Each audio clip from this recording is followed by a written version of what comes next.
Good afternoon and welcome to Express News. I'm Shubhendu Ghosh. Let's begin with the updates. Separatist leader Sayyid Ali Gilani resigns from Hurriyat conference. Gilani says that it has decided to distance himself from Hurriyat conference in the wake of present condition of the Hurriyat conference. Monsoon grips North India, flood situation developing in several northeastern states and Bihar. Flood situation in Assam remains grim. A total of over 9 lakh people in 2,071 villages remain affected. 23 districts of Assam are reeling underwater. In the last 24 hours, Barpeta district is the worst hit. Barpeta district is the worst hit with 1,35,000 people affected by floods. With 2 more deaths reported from Ajonai and Udalgari, death toll has reached to 20 due to the floods. A total of over 9 lakh people in 2,071 villages remain affected due to continuous downpour in the upstream areas in Arunachal Pradesh and Assam. Water level is almost all rivers is above the danger mark. 193 relief camps and relief centers have been set up across the state. More than 27,000 people have taken shelter in these camps. Union Home Minister Amit Shah on Sunday called Chief Minister of Assam Sarbananda Sonowal and Health Minister of Assam Dr. Himanta Biswa Sarma and inquired about the incidents of landslides along with flood and erosion in the state, assured all help from the centre. Sikkim is also badly affected due to heavy downpour. 19 houses and an old hostel of a senior secondary school have been damaged in a flash flood in Upper Jonggu region in North Sikkim district. The local administration has evacuated the affected families to the Public Health Engineering Department's building at Pasedang. Eastern end of monsoon trough continues to run along the foothills of Himalayas with convergence of strong southwesterly winds from Bay of Bengal over northeast and adjoining East India. The non-stop rain in the state led to fresh landslides in many places that resulted in destruction of some houses. Border Road Organization is working to repair the dilapidated paths. Also, flood-like situation remains critical in Bihar's Mahananda River that affected several districts in the state. Union Home Minister Amit Shah on Sunday spoke to Bihar Chief Minister Nitish Kumar and inquired about the rising water levels of Mahananda River, assured him of all help from the central government for the protection of people of the state. In a tweet, Home Minister said that talk to Bihar Chief Minister Nitish Kumar regarding the rising water level of Mahananda River in Bihar. I assured him of all possible help from the central government for the safety of people of Bihar. IMD has predicted heavy downpour in northeastern states and parts of Bihar in the next few days. Water level of Mahananda River is expected to go up due to heavy rains in Nepal and areas between Mahananda and Bagmati river basins. Due to monsoon and heavy rains, flood-like situation has arisen in many states across the country. And top deal with this situation, NDRF has deployed over 70 teams in various states for relief and rescue operations. In Assam, 11 out of 20 NDRF teams have been deployed in flood-prone districts for rescue operations. 9 teams have been kept in reserve. In Bihar, 12 NDRF teams have been deployed in many districts, while 2 teams have been kept on alert. In West Bengal, 10 teams have been deployed so far, while 7 others have been kept on standby. In a major success, the security forces in Bihar today eliminated 3 terrorists in the ensuing gunfight in Jammu and Kashmir. 1 AK-47, 2 pistols have been recovered. Officials said that in today's operation at Anantnag, 2 LAT terrorists, including 1 district commander and 1 Hizbul Mujahideen commander, Masood, were eliminated. Jammu and Kashmir police says DODA district in Jammu zone has become terrorist-free as Masood was the last surviving in the area. Masood was involved in a rape case and was absconding ever since. He later joined Hizbul Mujahideen and shifted area of operation to Kashmir. BJP leader and Union Minister Hardeep Singh Puri addressed the party's virtual JANASAMVAD rally in Ladakh. Hardeep Singh Puri assured the country about the resolving of the twin challenge of coronavirus crisis and the dispute on the line of actual control by strengthening our spirit. Puri also said that 75th anniversary of independence, every Indian will have their own modular home. An agreement was signed between India and Bhutan today for the 600 megawatt Kholanchu JV hydroelectric project. India was represented by External Affairs Minister S. Jaishankar in this meeting that was held via video conferencing. It is the first joint venture project to be implemented in Bhutan. Jaishankar also praised Bhutan and India's relations during this event. On the launch of Pradhan Mantri formulation of micro-enterprise scheme, Union Minister of Food Processing Industries Harsimrat Kaur Badal said that through this scheme, micro-enterprises will benefit. She also said 10,000 crore rupees have been allocated to the food industry. We hope to address these challenges and make them internationally represent a motive of vocal for local. Madhya Pradesh Chief Minister Shivraj Singh Chouhan is likely to expand his cabinet tomorrow.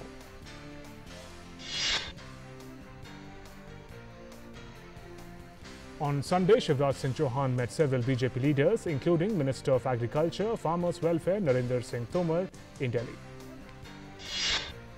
Chouhan is likely to meet BJP President JP Nadda today and discuss the cabinet expansion. Recently, Shivraj Singh Chouhan had said that the names in the state leadership have almost been agreed upon. The cabinet will be expanded soon after discussion with central government in Delhi. The number of recoveries from coronavirus have surpassed the number of active cases by over 1 lakh cases. There are 210,120 active cases, while 321,722 people have recovered. Recovered cases has surpassed by 111,602 and the recovery rate stands at 58.67%. India now has 1,036 diagnostic labs dedicated to COVID-19. This includes 749 in the government sector and 287 private labs. India currently has 1,055 dedicated COVID hospitals with 1,77,529 isolation beds, 23,168 ICU beds and 78,060 oxygen-supported beds, 2,400 dedicated COVID health centers with 1,40,099 isolation beds. 11,508 ICU beds and 51,371 oxygen-supported beds have also been operationalized, and 9,519 COVID care centers with 8,34,128 beds. One of the largest evacuation missions of its kind, both in terms of magnitude and geographic reach, Vande Bharat mission continues successfully. Union Minister Civil Aviation Hardeep Singh Puri said over 150,000 Indians have returned on Vande Bharat flights and 55,000 have flown out to different countries so far. He also said with phase 4 of the mission all set to soar, these numbers will increase significantly. More Indians will be able to return home. On Sunday, 28th of June, 4,784 people returned to India from different countries.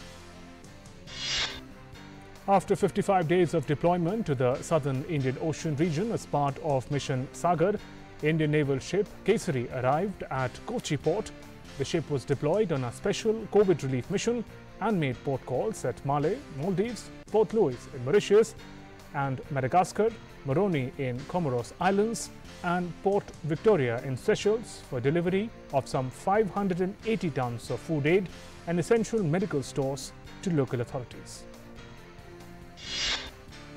14-member Naval Medical Assistance Team was also deputed to Mauritius and Comoros for 20 days each and assisted local governments in formulation of long-term strategy to counter COVID-19 through mutual sharing of experience. The shipment of essential medicines and medical assistance teams as part of Mission Sagar reaffirms India's role as a preferred security partner in the Indian Ocean region and reflects India's commitment to work together with its maritime neighbours and partners in the Indian Ocean region.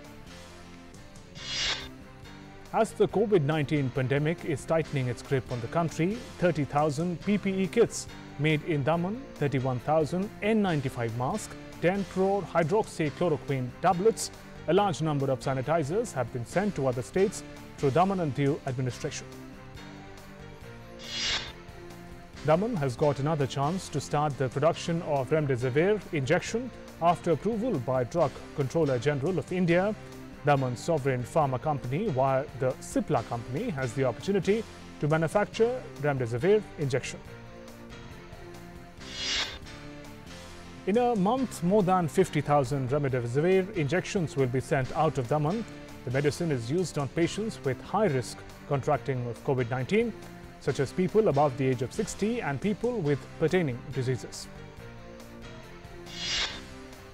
Cyrus Dadachanji, the managing director of the company, is delighted to get this opportunity to manufacture the injection, sovereign pharma getting this responsibility. Shopping malls in Gurugram are set to reopen from 1st of July. Mall administration will have to follow a strict standard operating procedure after the malls reopen. The Haryana government had earlier given permission to reopen the mall across the state from June 7th, except Gurugram and Faridabad, although the surge in cases of COVID-19 has not seen any relaxation in the state. Assam government has once again imposed lockdown from 7 p.m. on Sunday. Complete lockdown has been enforced in Guwahati for a period of 14 days. Initial few days of the lockdown will also see restrictions being imposed on shops selling vegetables and other essentials. In Manipur, the state government has extended the lockdown from July 1st to 15th. Manipur Chief Minister N. Biren Singh on Sunday said the inter-district bus service will be operational between July 1st and 15th, maintaining all COVID-19 safety measures, and no other public transport will ply during this period. The decision about continuing with the bus service beyond July 15th will be taken later. Western Railway has made an announcement to add 40 additional suburban services to the existing 162 services currently plying on Western Railway's Mumbai suburban section. Now, a total of 202 services will be running on WR's suburban section. Out of 40 additional services, 20 slow services will run now. Maharashtra government has made it clear that the state-wide lockdown will be extended beyond 30th of June. State government will continue to ease norms of lockdown step by step. Chief Minister Uddhav Thackeray, while addressing through video link, made an appeal to recovered patients of COVID-19 to come forward in large numbers and donate their plasma so that it could be used in the war against the disease. In Tamil Nadu state capital Chennai, a lockdown has been in place for 12 days from 19th of June. Madurai administration has announced a complete lockdown from 6 a.m. to 9 p.m. starting today. People will be allowed to move out to buy essentials like milk, medicines or visit hospitals. The NIA on Sunday conducted searches at houses of an ISI agent who was arrested for allegedly sending photographs of sensitive and strategically important installations and information of the movement of the armed forces to suspected handlers of Pakistan's powerful spy agency. The searches were conducted at the residential premises of Mohammad Rashid at Chandoli and Varanasi. Rashid was arrested on January 19th and booked under sections of the Indian Penal Code and the Unlawful Activities Prevention Act. He was in contact with Defence ISI handlers in Pakistan. During the searches, a mobile phone and some incriminating documents have been recovered and seized. Further investigation is underway. 4 heavily armed terrorists attacked the busy Pakistan Stock Exchange today morning, killing 4 security guards and a police officer before being shot dead in an exchange of fire. AK-47 rifles, hand grenades, magazines and other explosive materials have been recovered. Investigation in the case is underway. Over 5 lakh people worldwide have now lost their lives due to COVID-19 pandemic, while the overall number of global COVID-19 cases have crossed the 1 crore mark. The US accounted for the world's highest number of infections and fatalities. Over 25.48 lakh confirmed cases have been reported in the US, while over 1.25 lakh people lost their lives so far. The country with the second highest number of recorded cases is Brazil, with over 13.44 lakh cases and deaths in excess of 57,000. Behind the US and Brazil, the UK has counted over 43,000 fatalities, while in terms of cases, Russia ranks 3rd in the world with 6.33 lakh COVID cases. The World Health Organization has announced another daily record in the number of new confirmed coronavirus cases across the world, topping over 189,000 in a single day, 24 hours period. Brazil recorded the most new cases over the one-day span at more than 46,800, followed by the US at over 44,400. In Sri Lanka, the curfew imposed after COVID outbreak has been completely removed, as the country has not seen any case of community infection for the past 2 months. The United States recorded a 5th consecutive day of record new cases of coronavirus infections. The world's largest economy is the hardest hit country by the pandemic, with 1,25,793 dead out of more than 25.47 lakh cases. Several southern and western states have recorded a surge in cases after lockdown restrictions were eased. The spike has led officials in Texas, Florida and other states to tighten restrictions on businesses again, with warning that hospitals may soon be overwhelmed.